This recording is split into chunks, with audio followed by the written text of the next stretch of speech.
그럼 바로 첫 번째 이슈부터 들어가 볼게요. 네, 첫 번째는 정부 투자입니다. 오늘 관련한 뉴스들이 참 많이 나왔는데요. 어떤 내용일지 열어주시죠. 국민성장펀드 전고체 배터리 지원, 2차 전지 이제는 담아야 할 때입니다. 금융당국이 올해 상반기 내로 전고체 배터리 소재 공장 등을 포함한 7대 메가 프로젝트 지원책을 승인하겠다라고 발표했습니다. 최근 1호 투자처로 신한우의 해상풍력을 낙점한 데 이어서 이쪽도 좀 빠르게 진행시킬 것으로 기대되고 있는데요. 2차 전지 돌고 돌아 순환매가 아니라 이제는 진짜 봄이 오는 거 맞나요? 네. 봄이 오고 있습니다. 사실 지금 이제 코스피는 지금 6,000포인트를 돌파를 했고요. 이제 코스닥도 어느 정도 이제 키 맞추기 형태의 일단 그런 흐름들이 나오지 않을까라고 보고 있어요. 그래서 지금 전고체 같은 경우는 지금 우리나라가 거의 뭐 글로벌적으로 지금 1위를 달리고 있는 상황이고 양산도 가장 빠릅니다. 이게 사실 꿈의 배터리라고 하는데 삼성 SDI가 이제 내년도에 바로 이제 양산이 이제 들어가고요. 사실 이 전고체 같은 경우는 그 전에 배터리보다 배터리 성능도 훨씬 더 뛰어난데 거기에 이제 폭발 위험이라든가 화재 위험 자체가 없기 때문에 어떻게 보면 에너지를 더 응축할 수 있는 꿈의 배터리다라고 보시면 될 것 같아요. 그래서 계속적으로 삼성 SDI가 지금 어떻게 보면 전고체 쪽에서 주도주 역할을 할 것으로 예상이 되고 있기 때문에 관련 종목으로 보시면 될 것 같고요.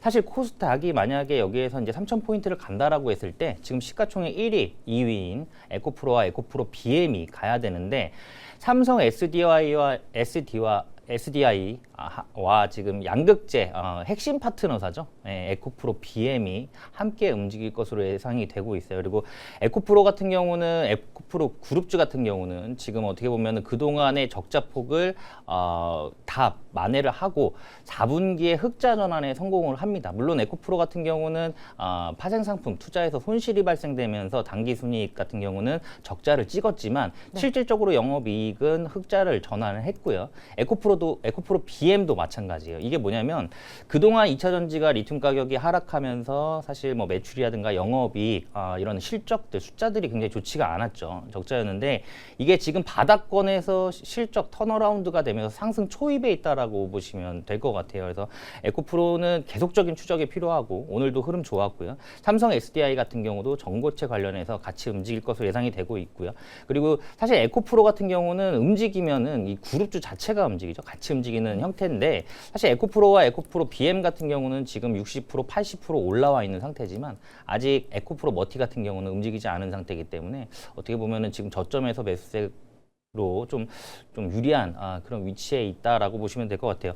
자, 2차 전지 그동안 사실 전기차 판매량에만 굉장히 어떻게 보면은 그 등락률을 만들어냈었죠. 그러니까 전기차가 많이 팔리면 2차 전지가 잘 가고 적게 팔렸다 또 하면은 이제 또 떨어지고 이런 형태였는데 사실 2차 전지는 제가 항상 말씀드리는 부분이지만 앞으로 움직이는 모든 물건에 들어갈 예정입니다. 최근에 뭐 중국에서는 이제 전기 선박도 나오고 있고요. 그리고 로봇 같은 경우에도 지금 2차 전지 휴머노이드 로봇에도 들어갈 예정이고 지능형 로봇 그리고 뭐 드론 그렇기 때문에 계속적으로 2차 전지의 활용 범위는 확대가 되고 있고 그런 측면에서 봤을 때 사실 지금 코스닥 또 움직이기 바로 직전이거든요. 그래서 2차 전지와 제약바이오가 좀 조만간에 한번 좀 움직이지 않을까 저는 그렇게 보고 있습니다. 네. 2차 전지 같은 경우에는 상승의 초입에 있다라고 계속해서 좀 긍정적인 이야기 해주시고 계시거든요.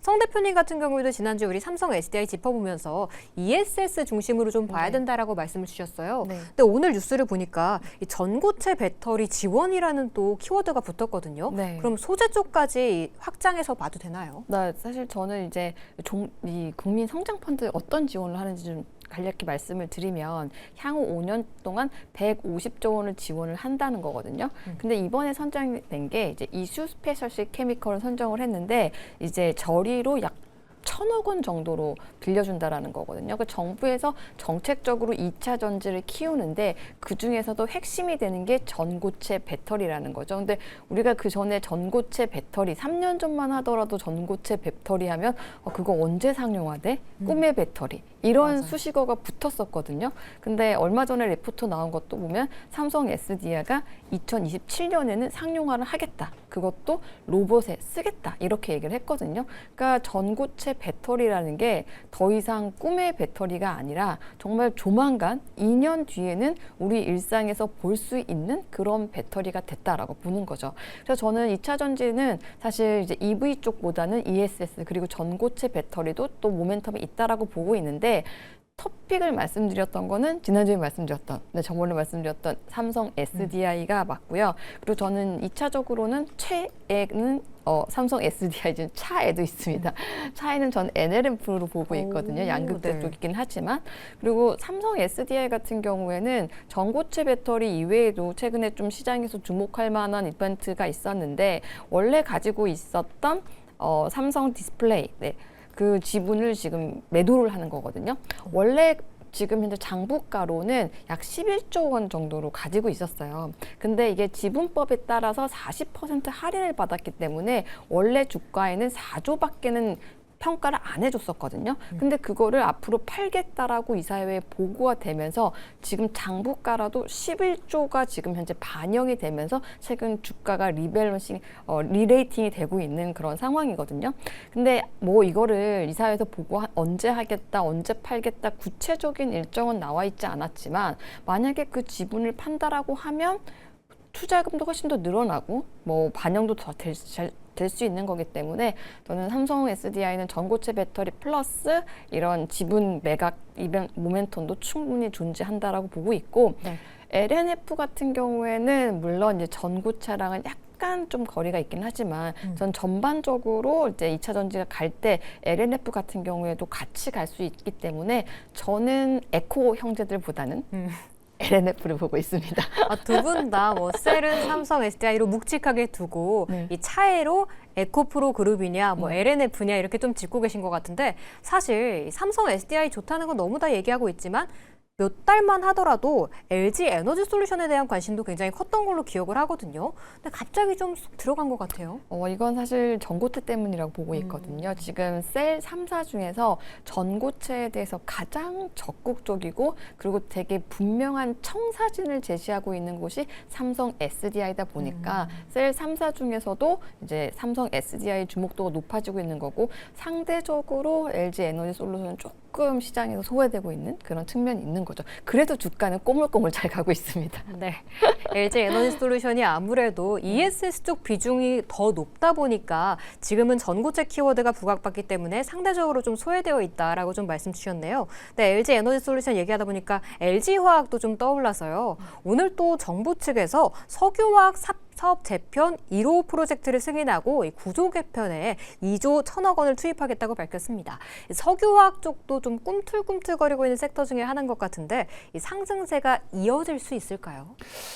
사실 오늘 LG화학이 지금 10% 넘게 급등하면서 좋은 흐름이 나와줬어요. 근데 다만 이제 단기 트레이딩 관점에서는 유효하지만 이거를 약간 중장기로 끌고 가는 거는 좀 아니다라고 좀 보고 있는 이유가 사실 이번에 뭐 2조 원 넘게 지금 2조 1천억 원이 투입은 긍정적이긴 하지만 이런 부분들이 어떻게 보면 생존적인 어떤 구조 조정을 위한 석유 화학 분야를 살리기 위한 그런 투자 목적이 강하다 보니까 그런 성격이 강하다 보니까 약간 단기적인 흐름이 나올 수는 있겠지만 긴 호흡으로는 좀 어려울 수 있지 않을까. 사실 글로벌적인 수요 회복이 더 중요한 관전 포인트가 될 것 같고요.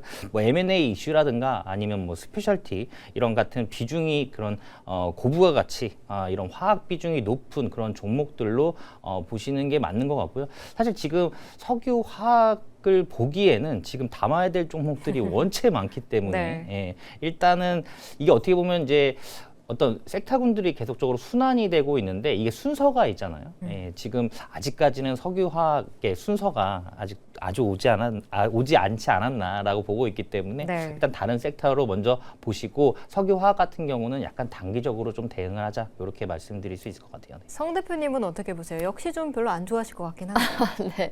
근데 저는 사실 신규 접근은 저도 추천드리진 않아요. 근데 LG화학이 은근히 어떻게 보면 물려있는 분들이 있으세요. 그 차트를 보면 한 4, 5년부터 LG화학 사가지고 손절 못 하시는 분들 있죠. 그분들이 있거든요. 저도 봤어요. 그런 분들한테는 지금이 기회라고 할 수가 있는 거죠. 그러니까 사실 LG화학 같은 경우는 일단 그 전에 이걸 어떻게 할까요?로 묻는다라고 하면 전 손절하세요라고 답변을 드렸어요. 네. 근데 지금 분위기에서는 손절보다는 물타기를 해서 탈출도 가능한 그런 분위기가 될 수가 있거든요. 네. 그리고 저는 이걸 굉장히 긍정적으로 보는 게 정부에서 지금 이 우리나라의 석유화학 업계에 대해서 구조 조정을 해야 될 대상이라고 보고 거기에 대해서 지원을 한다는 게 저는 굉장히 긍정적이라고 보고 있거든요. 근데 이 문제는 이 근본적인 부분에 있어서는 문제가 있습니다. 이렇게 석유화학 업계가 안 좋아진 이유가 중국의 과잉 생산 때문에 맞아요. 우리나라 기업들의 경쟁력이 없어진 거거든요. 떨어진 겁니다. 근데 이러한 어떤 근본적인 문제는 해결되지 않는다라고 보고 있어요. 하지만 그동안 굉장히 업황이 바닥이었고 정부에서 이렇게 정책적인 의지를 가지고 지원을 해준다는 측면에서 굉장히 긍정적입니다. 그리고 사실 저도 정말 오랜만에 오늘 LG화학 차트도 보고 수급도 봤거든요. 근데 제가 차트랑 수급을 분석을 해봤을 때 일단 당분간 추가적인 상승은 나올 수 있다라고 보고 있습니다. 왜냐하면 오늘 기관과 외국인의 매수가 굉장히 세게 들어왔거든요. 제가 봤을 때 물론 윗꼬리가 조금 달려서 아쉬운 점은 있지만 그래도 이렇게 수급이 강하게 들어왔을 때는 저는 추가적인 상승이 가능하기 때문에 그동안 LG화학 물려 있었던 분들은 손질 이제 너무 지겹다 이렇게 해서 막 던지지 마시고 이제 분할로 해서 평단가를 낮춘 다음에 전략적으로 탈출을 시도해 보시기를 추천드립니다. 역시 가지고 계신 분들을 위한 이런 세세한 전략까지 참 좋았는데요.